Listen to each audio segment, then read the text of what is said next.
Hashtag Sola Scriptura. Anything you can do, I can do better. I don't want to see another wine musical. Valjean, at last, we see each other plain. Casual premarital sex between two drunk 17-year-olds. I'll live inside you forever. Do I think that Wesley YM should do another musical? The answer is no. Welcome to my channel.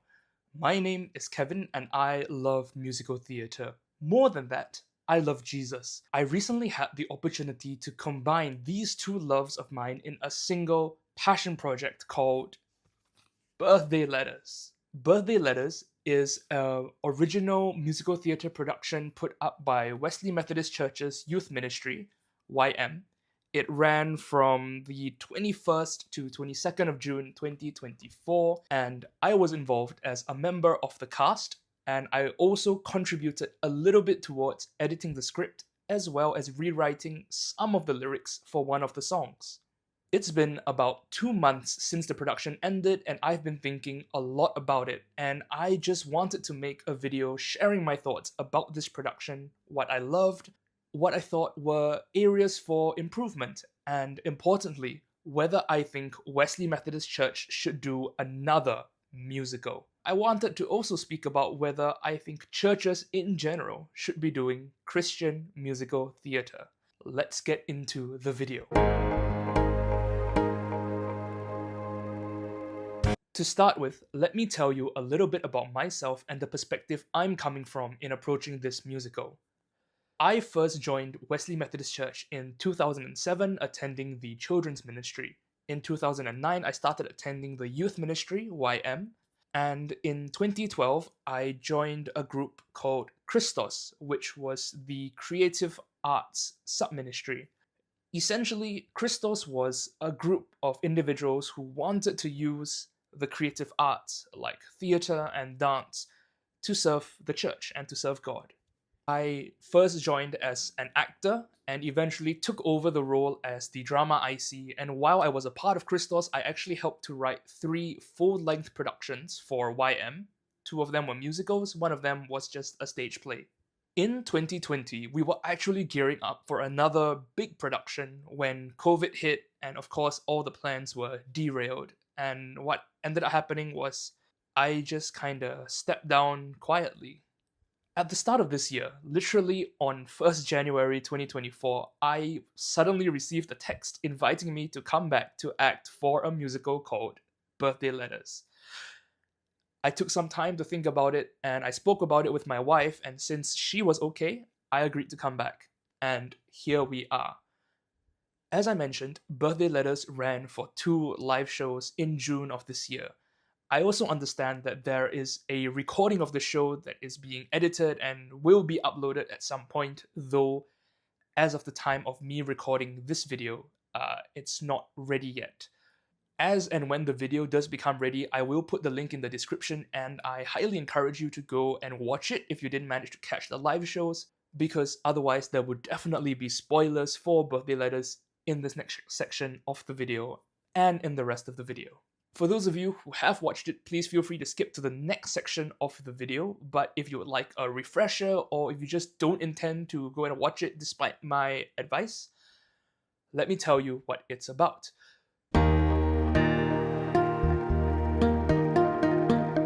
So, Birthday Letters is an original musical that is essentially a modern retelling of the parable of the Prodigal Son, which is one of the parables that Jesus tells in the Bible.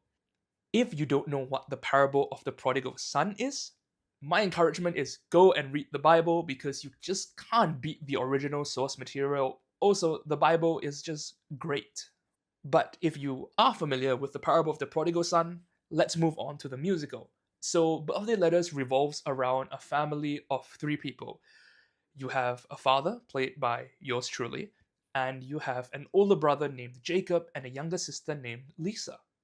The show is split into 4 segments, each segment representing a different time period in the family. In the first segment, we meet the father, who speaks to the audience, he interacts with them, he introduces us to who his children are, he talks about them, he sings a lovely song about how they used to be close, but as they've grown up and they're no longer children, but they're teens and young adults, they've grown quite distant. We are also told that the children share the same birthday, and actually today is their birthday, but neither of them is around. The father introduces us to the eponymous birthday letters, a box of letters that he writes for his children every year on their birthday. He tells us that he's been waiting for a chance to give it to them, but hasn't quite found the right time.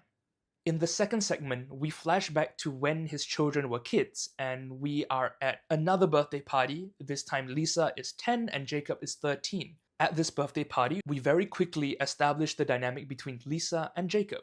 Jacob is the good kid, he's obsessed with things going perfectly, and this desire manifests itself in him constantly wanting to clean the house, obsessing over whether the house is clean, and always wanting to please his father by cleaning the house.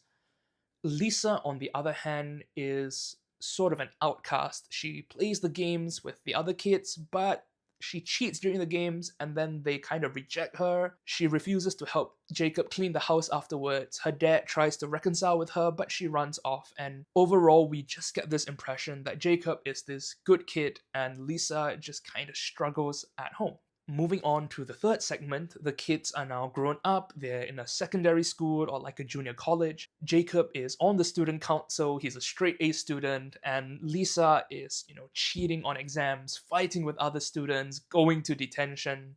It's also alluded to that she self-harms. This isn't made explicitly clear, but it's quite heavily implied through some of the dialogue. The siblings come home after a big argument in school, and we get that what is really the fateful scene from the original parable, where Lisa tells her father and brother that she's leaving. She's fed up and she wants her inheritance, or in modern Singapore parlance, pocket money. Her father gives it to her and she leaves and she goes to a friend's house to celebrate her birthday. At this birthday celebration, we are reunited with her classmates again that we met during the school scene earlier. We also get to know a little bit more about one of her classmates who has feelings for her, a boy named Simon. They have a nice song, they party a little bit, they drink a lot of alcohol, and then she starts to open up to Simon and tell him a little bit more about her background and the struggle she has at home. Simon, either being a good friend or being an opportunistic teenage boy, hugs her. You know what? You need your family. You have your friends to prepare all of this for you. Feeds her some more alcohol, and then tells her he has an idea to help take her mind off things. And this idea involves more alcohol and then bringing her to a room upstairs all alone by themselves where I think it's better if I show you. it's pretty much implied that they have casual sex. And then after the party, Lisa realizes she can't go home and the sort of initial euphoria is waning. She decides to ask Simon if she can spend the night with him, and it is implied that thereafter she just stays with him for the next few years. Back at home, her father is distraught and he sings this heartbreaking song about how much he loves his children and he longs for them. We get another time skip and we meet this time the older Jacob and older Lisa.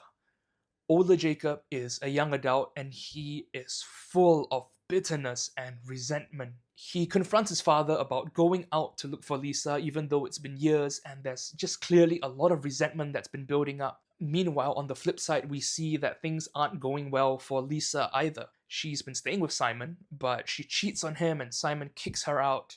We're told that she can't hold down a job, that she is constantly drunk and intoxicated, and we're also told that her friends just give up on her, seemingly don't want to associate with her anymore or to lend her any money. Lisa is very much at her lowest moment and she decides that what she needs to do is maybe go home. She doesn't expect her father to take her back as a daughter, but maybe he'll let her take some of her possessions, maybe there'll be some money and she can just take it and leave.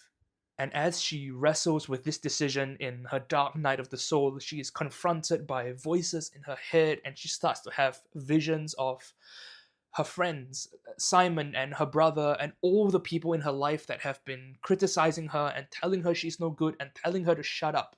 And in her darkest moment, as she's being crushed under the weight of all this pain, she lets out this cry of desperation, expressing that she just wants to go home. And suddenly, with a voice like thunder, we hear a door at the back of the hall just rip open.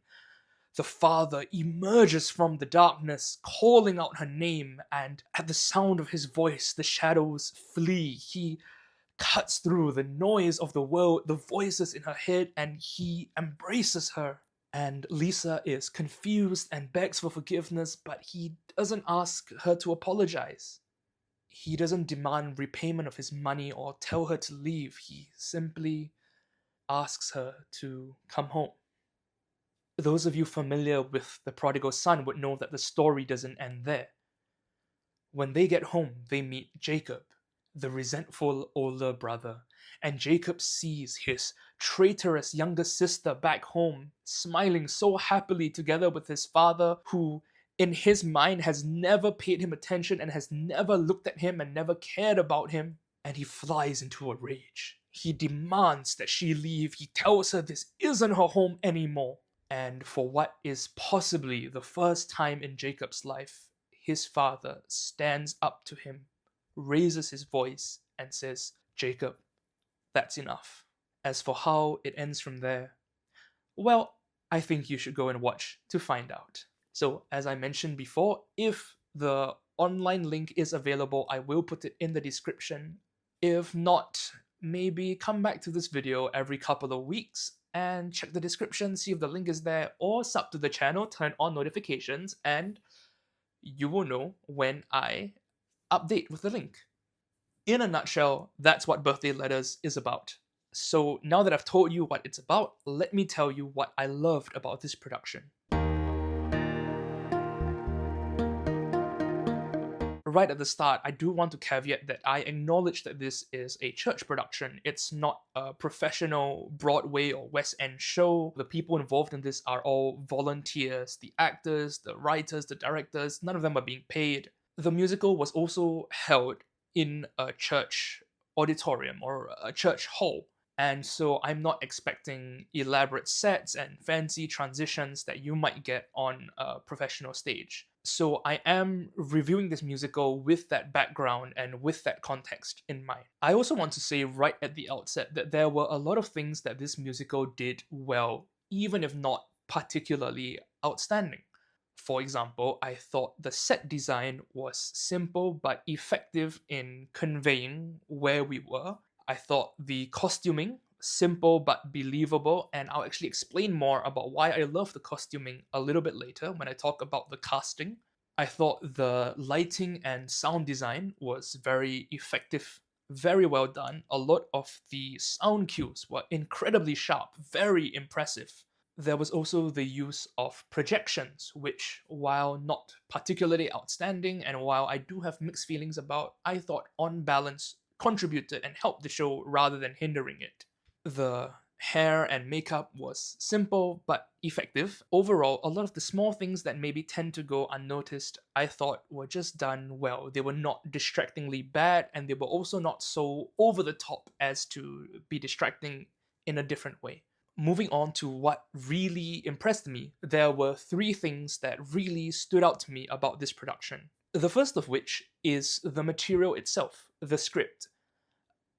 And in particular, I really loved how real and grounded the musical was in portraying what it's like to be a youth or a teenager or a child growing up. We see young children bully and ostracize Lisa. We see teenagers, students who are underage, drinking copious amounts of alcohol. We see them gossiping and fighting and cheating on exams and yelling at teachers and yelling at each other. As I mentioned before, there were also references to self-harm and strong insinuations of casual premarital sex between two drunk 17-year-olds. And I love that the musical did not shy away from acknowledging that these are things that, while not true to everyone's experience, are prevalent enough to be considered part and parcel of teenage life. I know people who went through these situations when they were in JC and secondary school. These are things that perhaps to some groups of people historically would be a taboo and things that we don't want to talk about in church. I think even today there is a tendency to not want to acknowledge that there are youths who do these things and that there are youths in the church who do these things from Monday to Friday and then go to church as if everything's okay. This is a very real example of what it's like to grow up in Singapore. And we do the church no favors to sanitize the portrayal of the growing up experience. So I love how they portrayed it, acknowledged it, recognized it as part and parcel of teenage life, but did not glorify or condone it, simply acknowledging that it was there and recognizing it. I love that the scriptwriters put it in, and I also really love that the church staff and whoever was on the church leadership that reviewed the script did not take it out. I remember when I first received the script and read through it, this scene of the party and the casual sex, that was what stood out to me, and I think it bodes well for the future that we can be honest and talk about these topics in a church musical. Another aspect of the show that really stood out to me was the casting. So what Birthday Letters does for casting was to have 3 different sets of actors playing Jacob and Lisa at the 3 different ages that we see them. And in order to establish a continuity between the 3 actors, costuming is used very effectively. And this is the point I mentioned earlier about costuming, where rather than having each character wear the exact same outfit, what Birthday Letters does is to give Jacob and Lisa each respectively a theme color: green for Jacob, orange for Lisa. And this color becomes their motif and establishes the continuity from the youngest actor to the teen actor to the young adult actor. On the other hand, standing in stark contrast to this, only one actor is cast to play the father. Me. And I thought it was a really effective casting decision to convey the theology of how God's love for us is unchanging and how God is unchanging and eternal, and how He remains the same even as we grow up and go through different seasons in life. Finally, a third thing that I really loved was the music. I thought the songs came at appropriate moments. I thought the lyrics really effectively captured the spirit of the scene and what each character wanted to convey. The choice of what to musicalize is always a big decision, and I think the scriptwriters chose the correct moments to turn into songs. Moments of heightened emotions and moments of real energy that flowed very naturally into the songs. This might be a related but separate or similar point, but I also really love the ending of the musical, which was the finale song, Come to the Garden. Overall, just generally a very strong ending to the musical. As someone who has written a couple of musicals in my free time, I know that endings are extremely difficult to write, and sometimes really strong musicals can be let down by really weak endings. Some of my best musical theatre that I've written has had horrible endings that ruin the entire thing. And I was really proud of the ending that was written for Birthday Letters. Some of the feedback that I received from my friends who watched the show was, even though they did have some critiques and criticisms for the earlier parts of the show, by the time they got to the ending, they felt like it justified everything and it just wrapped everything up so neatly that a lot of the criticisms were forgotten. So if you haven't seen it, I implore you, go and watch Come to the Garden, but do not just skip all the way to the end. Please watch the whole thing, because it is only in context that Come to the Garden is justified and you feel the power and the emotion that is conveyed through the reconciliation in that number.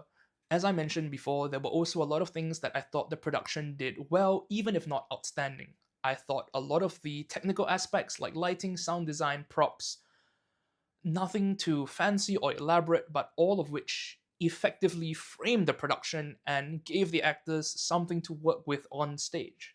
When it comes to the acting and vocal performances, I generally enjoyed the performances of my fellow cast members. I can't speak for myself. I don't wish to speak for myself because that feels very biased. But as for the rest of my cast members, I did really enjoy their performances. The acting was solid, and I thought the vocals were very good. Here, I do acknowledge that I might be biased because I was involved in the earliest rehearsals, and so I've seen their progression and where they started and where they ended. So maybe to me, it was a really strong performance because I know what they used to be like. Whereas maybe for an uninvolved audience, the performances were not as strong as what I perceived them to be, but I enjoyed them. I do want to particularly single out Jamie, who played the oldest Lisa, who did a phenomenal vocal performance. That's not to say that the other singers were bad. I thought a lot of them were very strong singers. But my gosh, Jamie's song Whispers in the Cave was originally written by one of the scriptwriters, Natania, had some of the lyrics edited by myself as well as by Jamie. And the final iteration is just so powerful, and she does such a good job of it that I get chills every time I hear it. Hi, I'm Natania, and this is my blind reaction to the new and improved version of Whispers in the Cave. Oh, that's good. Wait. Oh, this no, it's a reference. Oh my gosh. There were also two dancers in the production, one at the middle and one right at the end. And I loved the choreography. I loved the dancers. I thought they were emotional. I thought they were beautiful. I danced a little bit in university, not enough to dance well, but enough to know that what they are doing is really impressive and really difficult. I sat in at one or two dance rehearsals, and seeing their commitment to precision and excellence really blew me away. The choice of music for the dancers, I have mixed feelings about, and I'll explain in the next segment why. But insofar as they chose contemporary Christian music to dance to, I thought the song choices were good, and I really enjoyed the songs. All in all, there were just a lot of things that I thought Birthday Letters did very well. All this being said, there are some areas where I think Birthday Letters could do better, and these are things that I would love to see be addressed or rectified in the next YM musical. Though, let's not get ahead of ourselves, I haven't actually told you whether I want to see another YM musical. Maybe I don't. Maybe I don't want to see another YM musical. Who knows?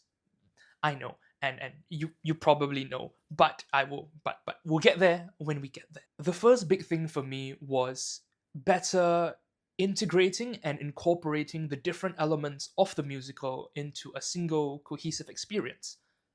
Let me elaborate. The production had two dancers, as I mentioned earlier, and the way these dances were staged was that we would end the scene, the actors would clear, the stagehands would come on and clear the set as much as possible or push it all the way to the back of the stage. And then the dancers come on, they dance, the dance ends, they leave, and we go to intermission or we end the musical. Also, as I alluded to earlier, they didn't dance to the original songs that were written for the musical, but they danced to contemporary Christian music. Now, as someone who was involved in the rehearsal process, I know that this decision was one made out of necessity. The backing tracks for the songs were not finalized until very late in the production process, and it simply wouldn't have been fair for the dancers to make them wait until so late to start choreographing. It also doesn't really make sense to have them choreograph to like an acoustic backing track when the final version could end up having a very different feel or different beats to it, maybe a different tempo altogether. Segue to a little bit of a history lesson here. This is unfortunately sort of a hand-me-down from back when Christos first started. Even before I was a committee member, Christos primarily served through smaller skits and individual dances. We only really gathered together to do a big production once every 2 to 3 years, and before Birthday Letters, the last big one was 2018, so that was like 6 years. Because of this, the dance and drama team have always kind of operated separately.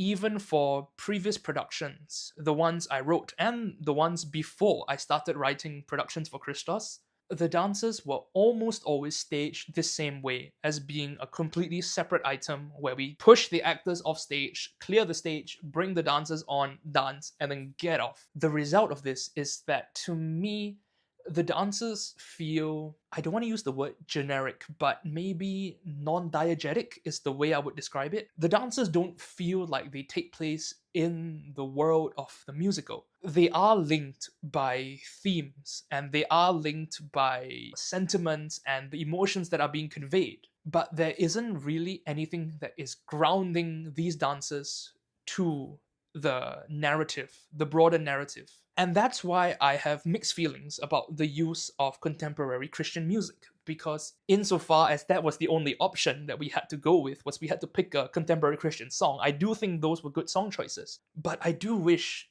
that there was a better way that we could integrate the dancers into the overarching narrative. In hindsight, maybe there were some small ways this could have been done. For example, taking reference from a much older production, from My Forbidden Love in 2013, we had a dance number where we had the actor just sit at the corner of the stage. So the actor didn't dance, he didn't get in the way of the dancer, but simply by having him sit there and, for lack of a better word, emote, now we give some context to the dance. And the dancer becomes a representation of the actor's internal state and internal struggle. When we did the dance in 2013's My Forbidden Love, there was actually a happy accident where at the end of the dance, the dancer was meant to do a roll and reach out to the actor with his foot, but not actually touch him.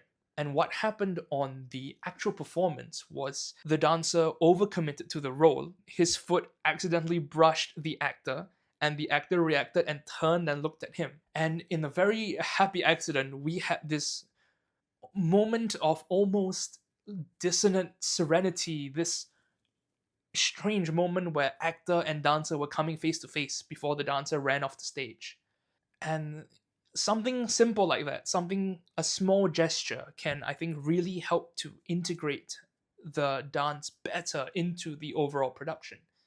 Because right now, they do still feel a bit like separate elements to me that are a little bit disjointed, even though they are linked thematically. I would love to see a more diegetic dance. Another example of this is the birthday letters. So what the musical did at certain points in the production was to stop everything, do a scene transition, and in the blackout, they would project birthday letters and have my voiceover narrating the birthday letter in question. While I enjoyed the use of birthday letters as a plot device and as a framing device, I did think that there were better ways to integrate these letters into the production. For example, having the dad in one corner of the stage, maybe sitting at a writing desk, writing the letter while the narration is ongoing. Something small like that, I think, could have helped to bring everything together more seamlessly. The second thing that I think could have been improved were the songs. And I know this is going to sound contradictory because I did say earlier that I love the songs, and I do. I love the placement of the songs, I love the content of the songs. Lyrics are a very subjective thing. I have my own songwriting style, and just because I wouldn't have used certain phrasings and certain lyrics doesn't mean that these were weak songs. I thought the songs were very strong and very appropriate. But my issue was, I think on balance, we had too many ballads, too many songs where one character just poured their heart out for the entire duration of the song. And there are plenty of examples. My first song was like this. My second song was like this. Favorite Daughter was very much like this. More Than Perfect was very much like this.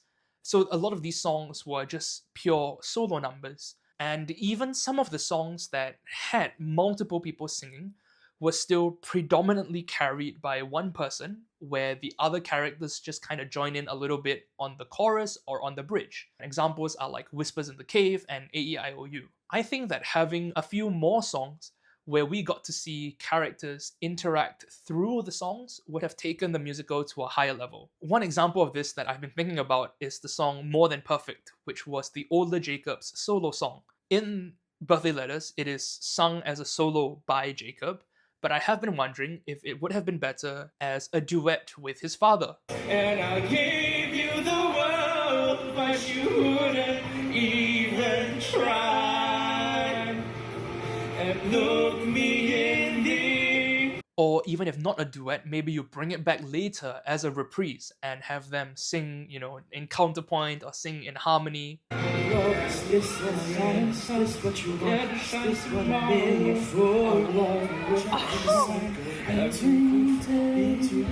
Would this have been more effective? Who knows? But that's an example of where this musical could really elevate the next time YM does a musical.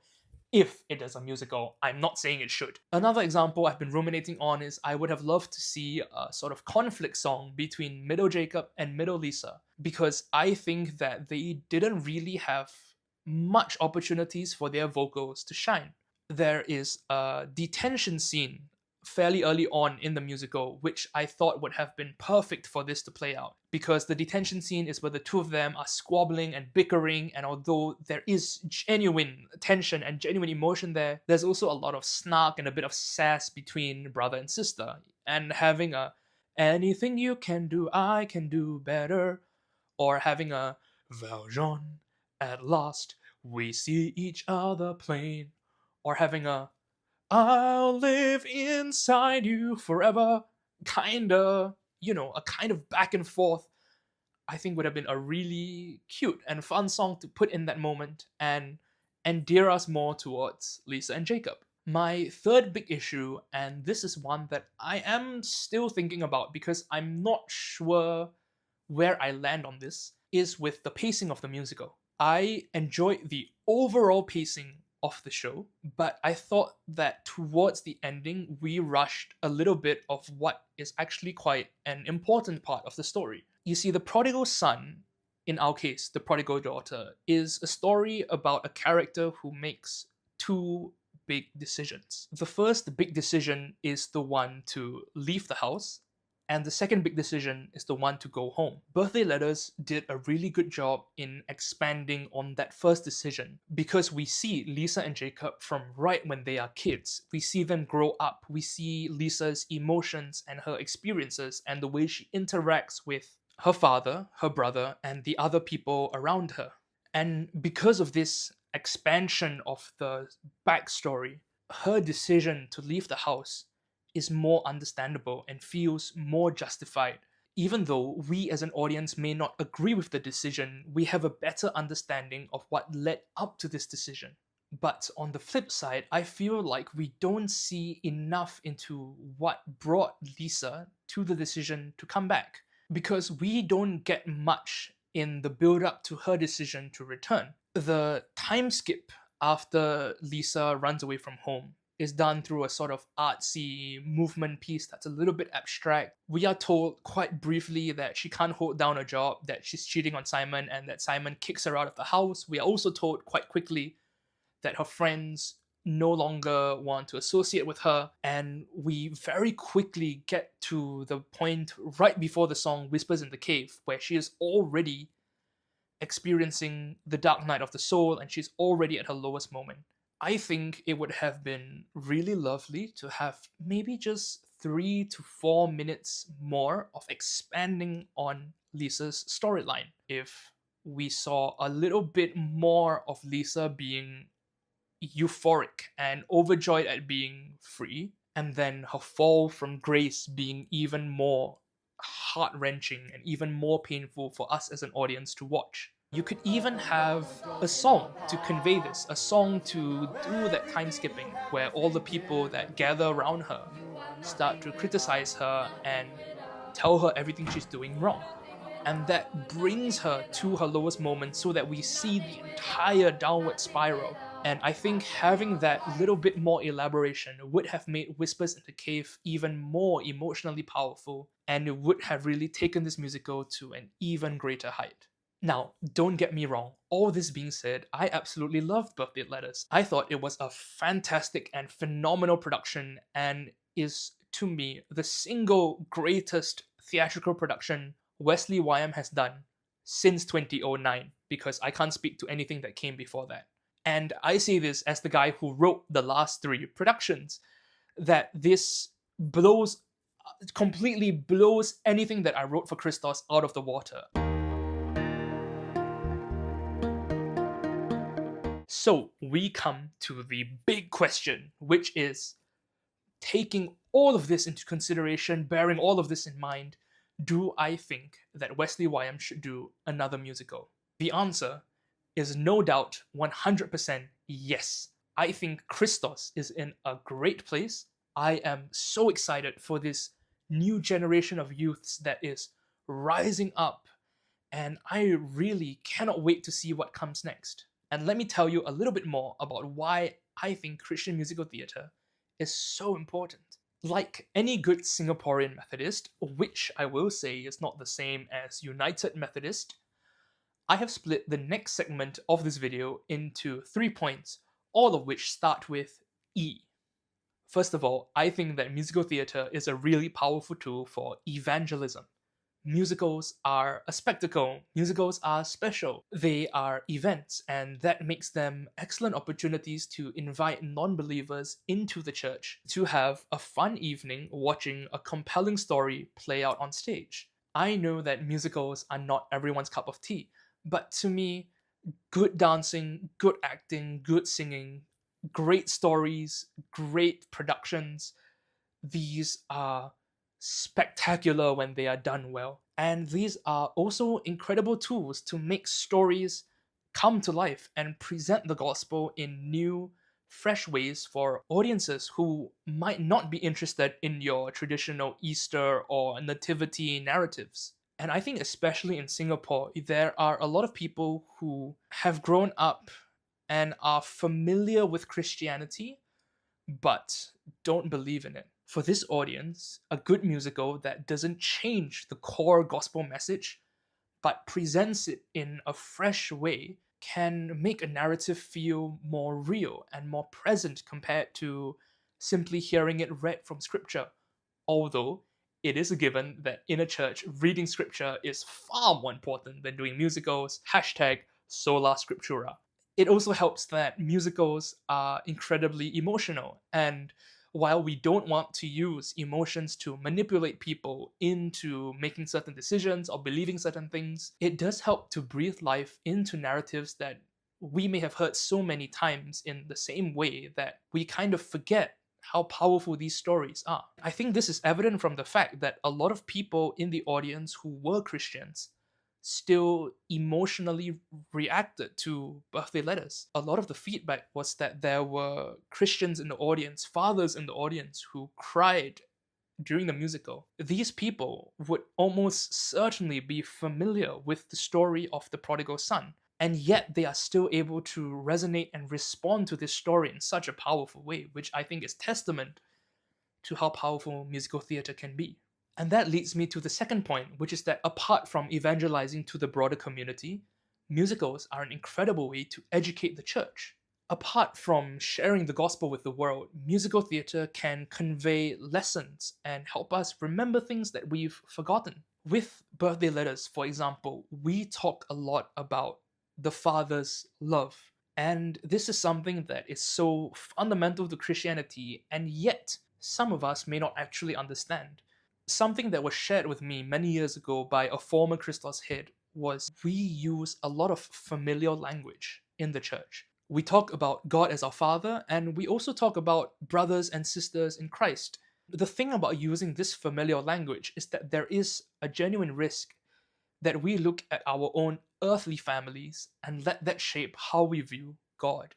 If you come from a family that has very high expectations of you, a family that wants you to do well in school and is constantly pressuring you to be on your best behavior or get good grades, your perception of familial love might be that it is a transactional love that has to be earned.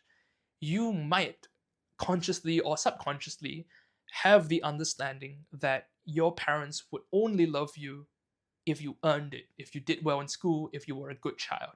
And because of this, when you come to church and you hear language such as the Father's love, you might subconsciously draw on your own understanding of parental love and assume that that means God's love is a love that has to be earned, that God will only love you if you succeed in certain ways or be on your best behavior. And a musical like Birthday Letters is an excellent avenue to correct these misconceptions and to remind the church this is the Father's love. This is what we sing about every week. This is what we want the world to know about. A genuine, abundant, perfect, everlasting love.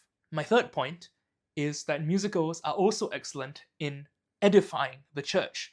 Caveat, I don't actually know if this is how you use the word edify, but it's the only E word I could think of that fits. And here, I'm not talking about the musical as an avenue of storytelling to an audience, but rather focusing on the process of bringing together the musical. In the process of seeing this musical being put together, I got to see friends, strangers, acquaintances come together for a greater cause, see ministries unite for a single common purpose. Whether it was our music team that recorded the backing tracks for the musical, the ushers ushering, our cross trainers, our games and activities committee serving as the backstage crew for the musical, the media team, comms, who recorded the production and also did all the publicity.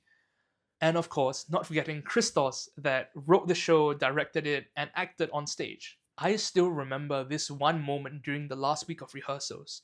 We were starting to have combined rehearsals, and because of this, the youths who had been leading us in the production was starting to get a little bit overwhelmed because it wasn't just a case of dealing with actors anymore. Now the dancers were here, now the props were here, now the backstage crew was here, now costumes and lights and sound, and all of these elements were starting to come together, but were starting to overwhelm them. And just as things were getting incredibly chaotic, I remember seeing church leadership, pastoral team members, volunteers, other youth leaders stepping up, showing up, being present.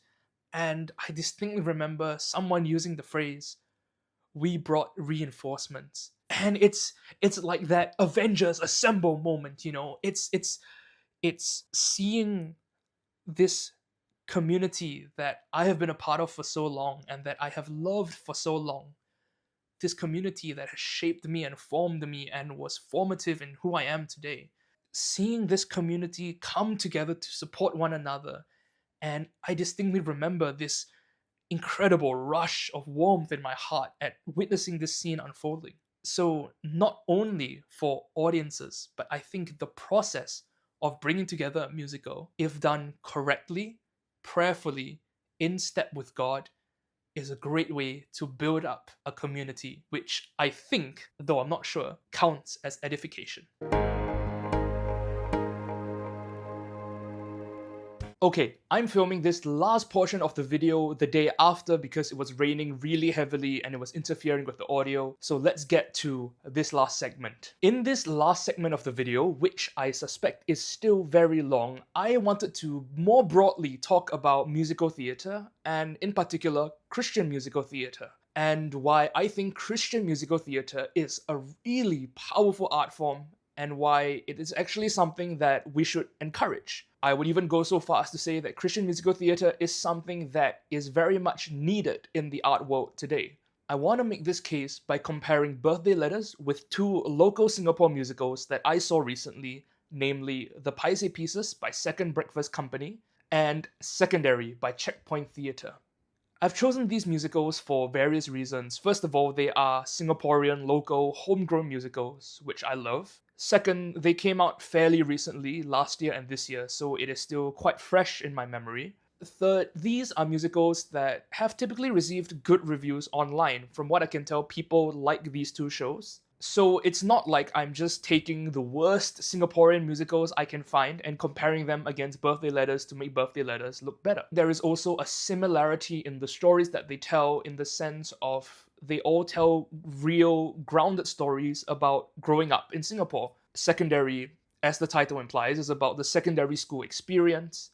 The Paiseh Pieces is more about university and the transition from university into the working world. Birthday Letters covers a sort of broader time frame, but still talks a lot about the difficulties within family and with friends and with a job and all these difficulties that you might face growing up.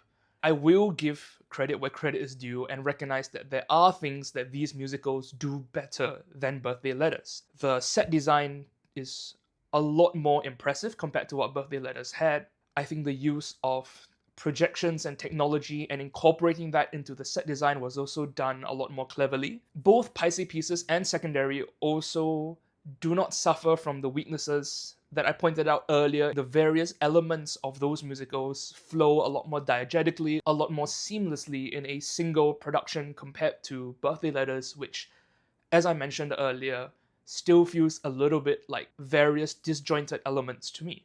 And yet, at the same time, I would argue that Birthday Letters is the strongest musical, if not, at the very least, I think it is the strongest narrative.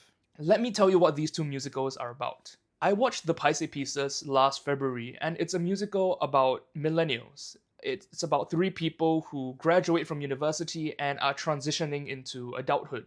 And the musical is very much about that transition and the uncertainties and difficulties that come with it.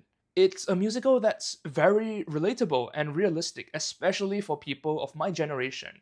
I watched the musical as someone who had recently graduated from university, and I could very much resonate with the struggles that the characters faced. Where the Paiseh Pieces ends is a place that is very unresolved. The protagonist, Rena, her storyline is all about trying to get a job that she really wants working at an animal sanctuary. She gets the job, but things aren't great. It's not what she thought it would be, and it leaves her unsatisfied. She also has difficulties with her family, much of which remains unresolved at the end of the musical. Another female lead, Sarah, has a storyline that focuses more on her relationship. She has been in a long-term relationship, she is successful in a lot of other areas of her life, but she's not sure whether she wants to get married to her boyfriend. Her arc culminates with her turning down a proposal and then her boyfriend making the decision to end the relationship for the two of them. And she is left in this limbo where we don't know what she's going to do next because she doesn't know what she wants to do next. The third member of the trio is Tobias. Tobias is a struggling actor working in a dead-end job. He doesn't like his job and then he leaves his job to try and become an actor, and he struggles with auditions, and his arc ends with him just going off to Canada to do a master's. I loved how relatable this show was, but at the same time, despite being realistic, I walked away from the production feeling empty because it felt very much like the characters did not have a particular desire or a drive, a want that was driving them through the course of the musical. The word that keeps coming to mind when I think about this production is meandering, because it is a musical about meandering, about characters meandering through life. But because of that, I find it very hard to root for these characters because I don't know what their desire is. To me, Tobias's ending was particularly egregious in this regard because the prospect of going to Canada to do a master's was brought up earlier in the musical, and it never comes across as something he desperately desires, nor is it portrayed as something that he really doesn't want. It's sort of just there as an option for him if he wants to take it. At the end of the show, the arc culminates in him just going to Canada. I don't know how to feel about it, right? I don't know if this is something I'm rooting for or I'm not rooting for. And I do acknowledge that this is incredibly realistic. I have friends who don't know what they want to do and end up going to Canada or going overseas to do a master's. A lot of us are in this place where we don't have wants, desires, and big things that drive us towards our next goal. Rather, we find ourselves meandering through life. But that, to me, made the musical feel empty. Maybe this is what the writers intended, but to me it was a very unsatisfying ending. I felt a similar sense of emptiness and dissatisfaction from Secondary by Checkpoint Theatre. I watched this show earlier this year in 2024, and it tells the story of a secondary school from the perspective of a teacher, Lilin. Lilin is slated to transfer to MOE HQ, and the musical focuses on her final year teaching at this secondary school, where she is, of course, assigned to the worst class. The musical talks a lot about the brokenness of the education system and how ruthless and unforgiving it is, especially for students who come from certain demographics like broken homes through no fault of their own, who have a harder time compared to their peers. Again, very relatable stories, very realistic, very grounded. I have friends who are teachers who share with me that, yes, this is very relatable and these are genuine struggles that they see their students go through. Again, my difficulty came with the ending of the musical. Let me read out the review from Bak Chor Me Boy to give you a reference of what I'm talking about. Bak Chor Me Boy says, above all, it is the real emotions and experiences present in this show that make this as affecting as it is. For anyone who's ever felt like they do not fit within the system, where it chews them up and spits them out the moment they are deemed unworthy. And for educators who try as hard as they can to do their best, only to be bested by the weight of their duties and the crushing pressure of conformity. In the musical, Li Lin ultimately chooses to stay on, not just at MOE, but at Huxley, continuing to press on and do the best she can. Even in the face of crushing bureaucracy, perhaps it really is passion that drives teachers to continue doing the best for their students, and all they can do to ensure that future generations come out of secondary school scarred but still striving. My difficulty with both of these musicals lies in the underlying narrative that is being told, and really the question of hope and what do you place your hope in. Secondary tells a message that seems to say the system is broken. The best efforts of good faith individuals are not enough to save everyone. The system always wins. People slip through the cracks. All we can really place our hopes in are these teachers, these individual efforts who are trying their best, even though these efforts have never been enough. Look, I'm not here to belittle or diminish or look down on the genuine efforts of teachers. I have friends who are teachers who genuinely care about their students, and as a former student myself, I remember having teachers that genuinely care not just about academic performance, but about the holistic upbringing of their students. But the message that secondary tells is just so bleak and so empty, because is this really all that you can place your hopes in?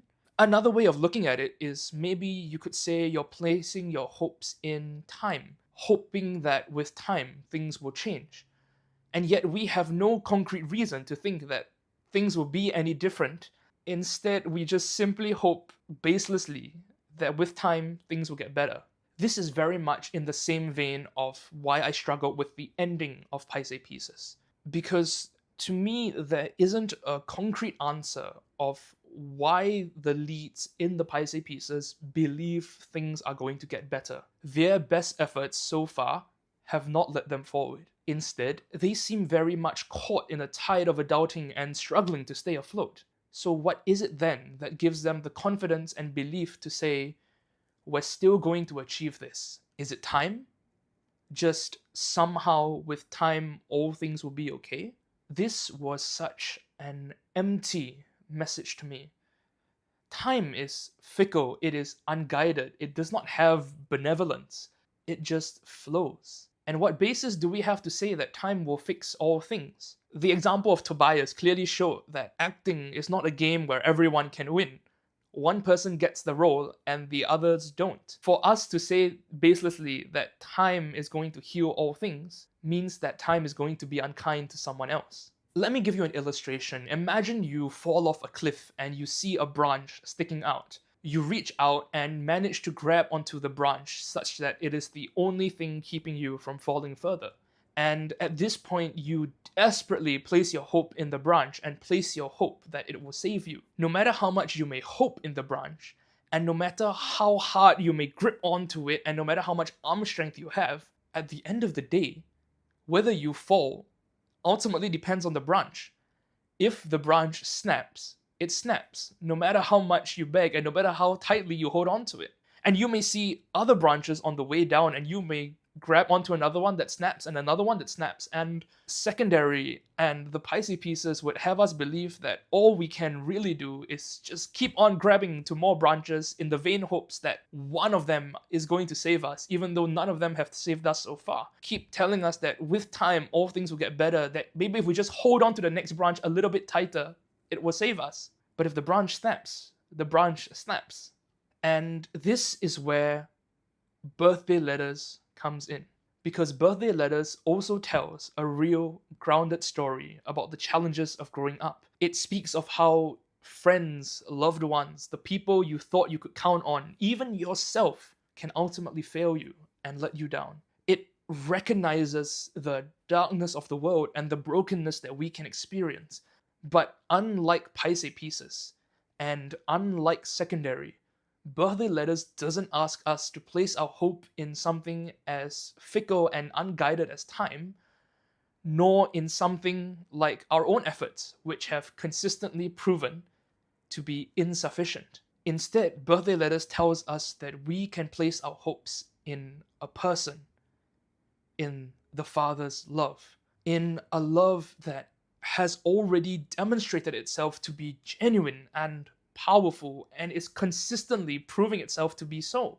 Unlike time, which is unguided, the Father is omniscient, omnibenevolent, omnipotent, and is looking out for us. And unlike our own efforts, which have consistently proven themselves to be insufficient and not enough, the Father's love has never failed.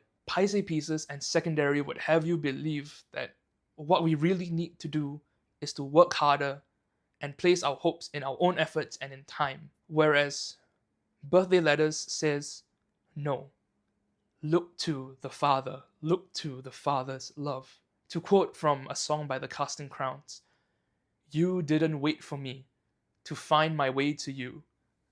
I couldn't cross that distance even if I wanted to. You came running after me when anybody else would have turned and left me at my worst. Love moved first." And this is why I think Christian musical theatre is so crucial. Because in a world of Paiseh Pieces and in a world of Secondary, we need to tell the world that you're half right.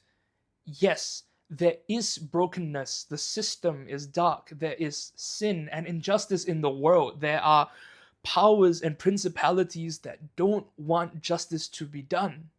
But we also want to say that at the same time, there is ultimate hope, ultimate love, and ultimate goodness, that there are greater things we can place our hope in.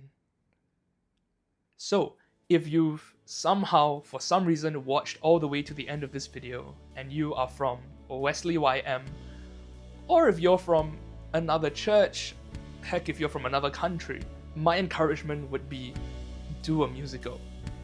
If your church has the resources, and it doesn't have to be very elaborate, it can be a very simple production, or if your group of friends has the resources, and again, it doesn't have to be elaborate, it can be a very simple production.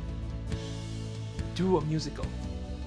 Tell the world of Jesus and the love that he offers, because that is worth believing in, and because that is a story worth telling. But there you have it, guys. That's my review of Birthday Letters. I have been Kevin. Thank you so much for watching all the way to the end of this video, and I can't wait to see the musicals that you come up with.